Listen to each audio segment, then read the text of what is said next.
welcome to Uncle Scott's Kitchen, where we're trying to learn how to cook because we really love to eat. Now today I want to revisit a topic that's been giving people fits recently, and that topic is seasoning carbon steel skillets and pans. A lot of people are having trouble getting their pans seasoned correctly. In fact, I recently bought one of these Matfer carbon steel skillets for my mother. Now she followed the directions to a T and still could not get a good season on her pan. I think a lot of other people might be having the same problem. So today I'm going to show you how to fix that, and we're going to address a couple other very common seasoning issues. If you have the issue of your wife trying to make chicken stock and forgetting that the burner is on, I got no help for that. Let's get started. If you're having problems with your pan, now is a good time to go ahead and just nuke it. Now is when you want to take hot water, soap, your Brillo pad, your scouring pad, whatever you need to do. Scrub out all the sticky bits, scrub out all the oil that's gunked on there. Whatever problems you have, just go ahead and make sure it's absolutely clean. Now once you've washed your pan, stick it on an eye on the stove for a couple of minutes. Turn up the heat and let it dry. You want to make sure there's no moisture left on the pan before we start all this reseasoning process. Okay, problem one, unrealistic expectations. Now in some of the TV shows and some other internet videos, people talk about seasoning these pans 11 times. I'm here to tell you, you do not have to season your pan 11 times to get it to work correctly. That's just crazy. That's like a new hobby or a lifestyle commitment. You don't have to do that. What you need to do is season your pan correctly one time.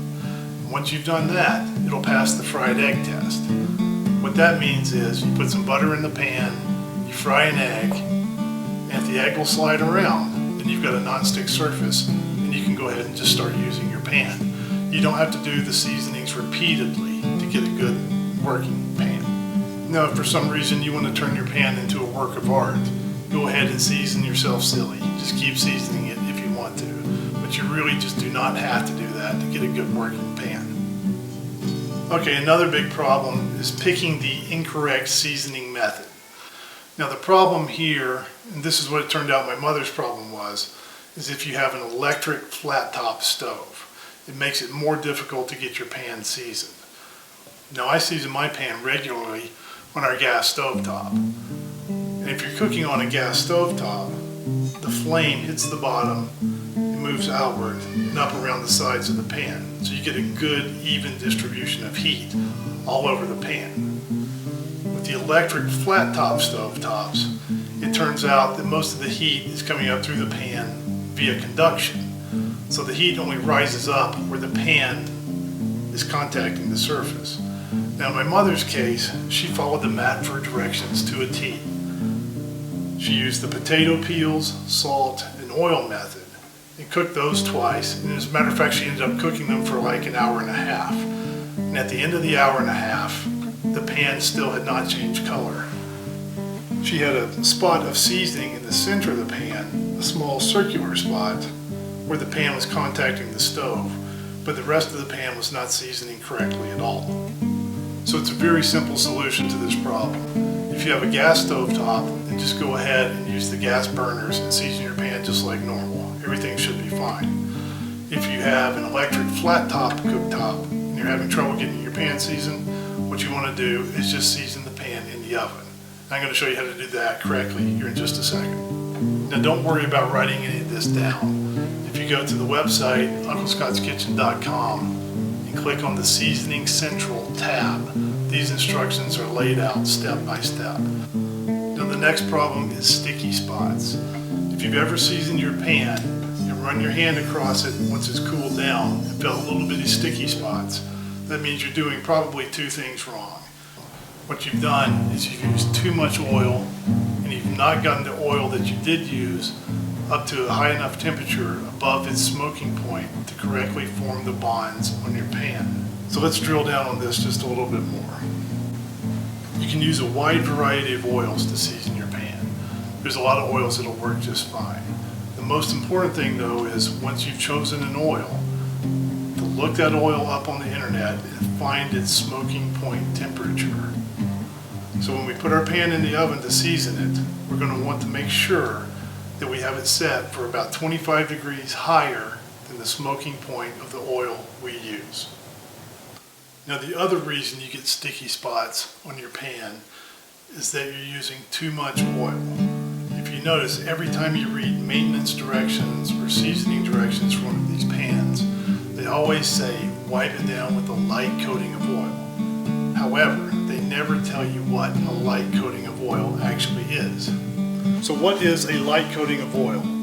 For a pan this size, a normal pan, I'm going to use 1/4 teaspoon of oil. And when you're going to season, the first thing you want to do is warm up your pan just a little bit. You don't want it searing hot, you just want it warm. So turn the burner on for just a second. And then we're going to use 1/4 teaspoon of oil.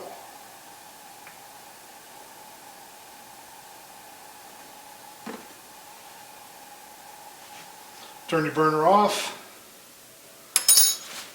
Take your paper towels and start wiping. Wipe it everywhere. Okay, see how nice and shiny that is? We don't want that. That's too much oil. If we season the pan like this right now, we would get sticky spots all over.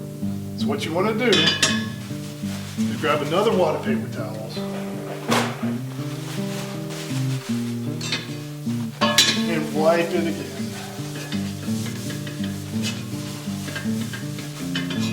What you want to do is keep wiping with paper towels until the pan looks dry. There's still going to be a microscopic coating of oil on there. We just won't be able to see it. Wipe it all down. If you look down closely at the surface and you see a little bitty beads of oil on there, you've still got too much on there. You want to wipe it until you think it's dry. Now truly, there's still a microscopic coating of oil on there. It's just so small you can't see it. But at this point, that is what you want. And that is what they mean when they say a light coating of oil. So at this point, you want to turn your oven on.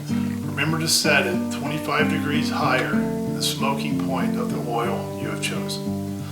Go ahead and let it start preheating.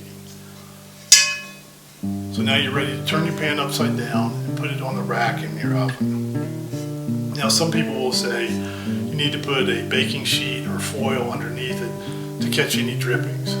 You don't need to do that because you're not going to have any drippings. You've wiped out all the excess oil and nothing is going to drip off this pan if you've wiped it out correctly. Once your oven is preheated to the correct temperature, set a timer for an hour. Let it bake in there for an hour. After an hour is up, just turn your oven off. Don't open the door, just turn your oven off and let the pan cool down naturally inside the oven. This will take a couple of hours. Now after a couple of hours have passed and your pan is cooled down, take it out of the oven. What you want to note is how it's changed in color. Run your fingers over it, it should be nice and smooth. Now what you want to do is give it the old fried egg test.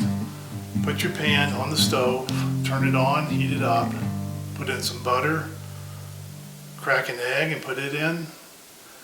And if the egg slides around, you've got a non-stick surface, your pan is seasoned, and you're ready to start cooking. Now, if you want to season this and do this 11 more times, be my guest. But I'm telling you, you do not have to do it 11 times to get a properly seasoned pan.